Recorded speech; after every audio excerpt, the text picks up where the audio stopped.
I welcome all the students to my YouTube channel Mentor Classes. Today we are going to start a very important topic, that is fraction. So let's start the chapter. Fraction को हम कैसे define करते हैं और उसके बाद फिर हम उसको समझेंगे कि फ्रैक्शन को हम कैसे लिखते हैं और उसके डिफरेंट पार्ट्स क्या होते हैं। करते हैं डेफिनेशन से। फ्रैक्शन फ्रैक्शन का मतलब होता है fraction is a part of whole. Fraction is a part of whole which is represented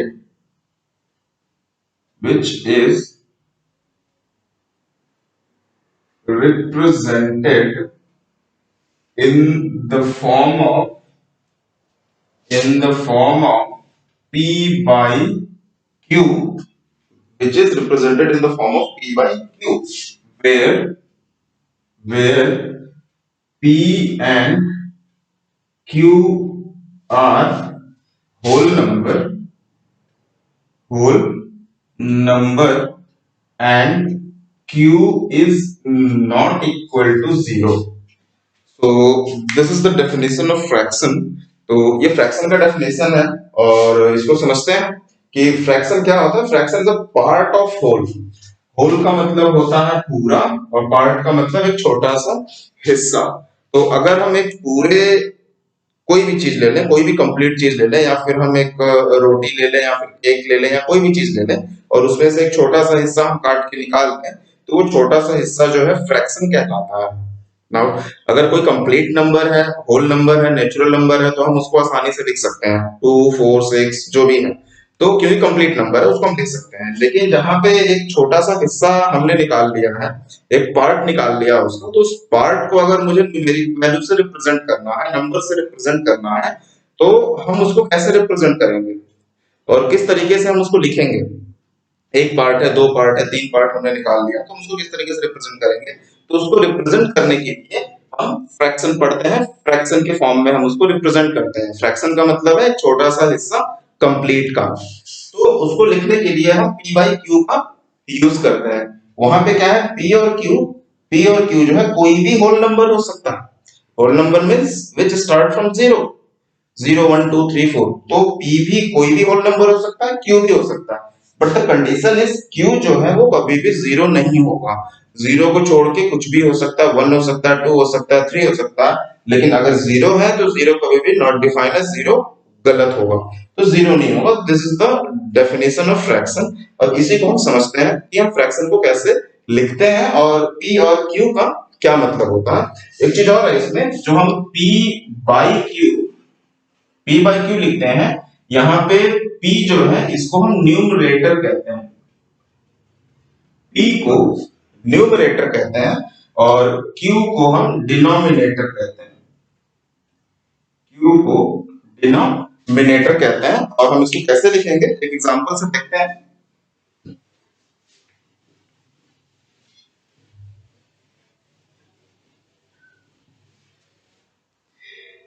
for example एक केक मैंने ले लिया, राउंड केक है, और इसको मैंने 4 इक्वल पार्ट्स में डिवाइड कर दिया।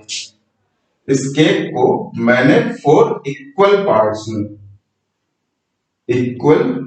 पार्ट्स में मैंने डिवाइड किया। फ्रैक्शन वहीं पे एप्लीकेबल होगा। फ्रैक्शन को हम तभी लिख पाएंगे जब कोई भी पोर्शन इक्वली डिवाइडेड हो। अगर वो अनइक्वल है, फॉर एग्जांपल अगर केक है और उसके जो भी पीसेस हैं वो अनइक्वल है, तो यहाँ पे हम फ्रैक्शन नहीं लिख सकते हैं। फ्रैक्शन यहाँ पे हम नहीं लिख सकते हैं। फ्रैक्शन के फॉर्म में हम ईच पार्ट को रिप्रेजेंट नहीं कर सकते हैं। फ्रैक्शन हम कब लिख सकते हैं, कब उसको रिप्रेजेंट करते हैं, कर सकते हैं जब कि कोई भी होल पार्ट इक्वल हाफ में डिवाइड हो, या 4 इक्वल हाफ पार्ट में हो, 5 पार्ट में हो, 5 इक्वल पार्ट में हो, 6 इक्वल पार्ट में हो, तभी हम उसको एग्जैक्टली लिख सकते हैं। अनइक्वल पार्ट में कभी भी अगर क्वेश्चन पूछता है, आपसे पूछा जाता है कि क्या इसको हम फ्रैक्शन में लिख सकते हैं, इस पार्ट को हम फ्रैक्शन में लिख सकते हैं, तो नहीं, कभी भी नहीं लिख सकते हैं, वो गलत होगा। तो लिखने के लिए क्या होगा कि कोई भी कंप्लीट फिगर है उसका इक्वल हाफ होना चाहिए, तभी हम फ्रैक्शन में लिख सकते हैं उसको। Now come to the point, हम कैसे इसको लिखेंगे कि ये जो पार्ट हमने डिवाइड किया है, फॉर एग्जांपल अगर ये केक है और केक को मैंने 4 इक्वल हाफ में डिवाइड कर दिया और इसके एक हाफ को, फॉर एग्जांपल एक हाफ को मैंने कंज्यूम कर लिया, मैंने खा लिया। तो अगर कोई कहता है कि आपने उस केक का कितना हिस्सा खाया है, कितना पार्ट खाया है, इसको आप रिप्रेजेंट करिए न्यूमेरिक फॉर्म में। न्यूमेरिक फॉर्म में तो हम कैसे रिप्रेजेंट करेंगे? तो जैसे कि हमने डेफिनेशन में देखा कि हम फ्रैक्शन को किस फॉर्म में रिप्रेजेंट करते हैं, p बाई q फॉर्म में रिप्रेजेंट करते हैं, जहां पे p आपका न्यूमरेटर है और q आपका डिनोमिनेटर है। तो यहां पे हम न्यूमरेटर और डिनोमिनेटर, p जो है आपका न्यूमरेटर है बाई q जो है आपका वो डिनोमिनेटर है। डिनोमिनेटर है, इसको हम n से रिप्रेजेंट करते हैं, इसको हम b से रिप्रेजेंट करते हैं। अब हमको फ्रैक्शन लिखना है, तो अब मैं देखूंगा कि जो होल पार्ट था उसको मैंने टोटल कितने पार्ट में डिवाइड किया। अगर मैंने 4 पार्ट में डिवाइड किया है तो टोटल पार्ट 4 होगा, 6 में किया तो 6 होगा इक्वल पार्ट में। तो यहाँ पे मैंने टोटल पार्ट जो है इसको 4 में डिवाइड किया है, that is the total part, 4 part में। और मैंने इसमें यूज कितना किया, कंज्यूम कितना पार्ट किया, एक पार्ट मैंने कंज्यूम किया है। तो जो कंज्यूम पार्ट है या फिर हम इसको यूज्ड पार्ट कह सकते हैं, जो पार्ट मैंने यूज किया, कंज्यूम किया, वो हमेशा न्यूमरेटर में लिखा जाता है। यूज्ड पार्ट हमेशा, कंज्यूम पार्ट हमेशा न्यूमरेटर में लिखा जाता है, और जो टोटल पार्ट होता है वो डिनोमिनेटर में लिखा जाता है। तो अगर इसको अगर मुझे फ्रैक्शन में लिखना है यूज्ड पार्ट को, तो मैं कैसे लिखूंगा कि मैंने एक भाग खा लिया, तो न्यूमरेटर में क्या लिखूंगा, मैंने जितना यूज किया है, यानी कि वन पार्ट मैंने यूज किया, और कितने पार्ट का वन पार्ट यूज किया, 4 पार्ट का, दैट इज 4। ये क्या हुआ यहाँ पे, 1/4 is the representation of this used part. इस जो यूज्ड पार्ट का अगर हम रिप्रेजेंट करें इसको, तो 1/4 कहते हैं, and this is called the fraction. Fraction में क्या होता है, जो हम यूज्ड पार्ट को दिखाते हैं वो फ्रैक्शन है। एक एग्जांपल और लेते हैं।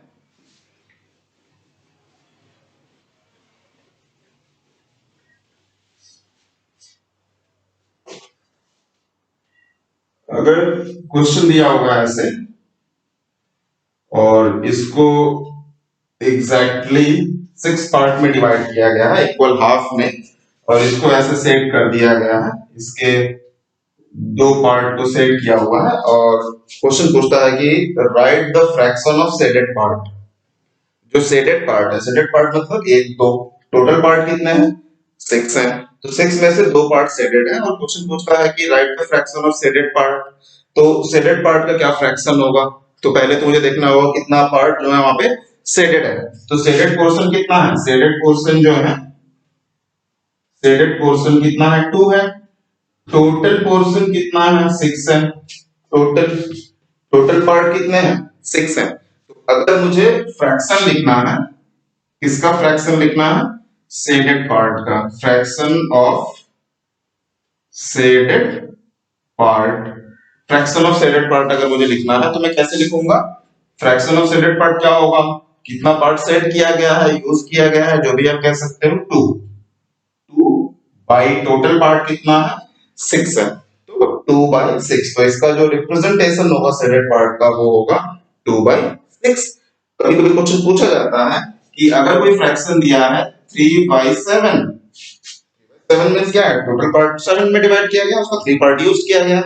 तो identify which one is numerator and which one is denominator. तो हम कैसे बताएंगे कौन सा न्यूमरेटर है कौन सा डिनोमिनेटर है, तो यहाँ पे 3 क्या होगा, जो कि यूज्ड पार्ट है, यूज्ड पार्ट इज न्यूमरेटर, तो हम लिखेंगे 3 is numerator, 3 is numerator, and 7, what is 7, 7 is denominator। 7 क्या होगा आपका, 7 जो होगा वो डिनोमिनेटर होगा।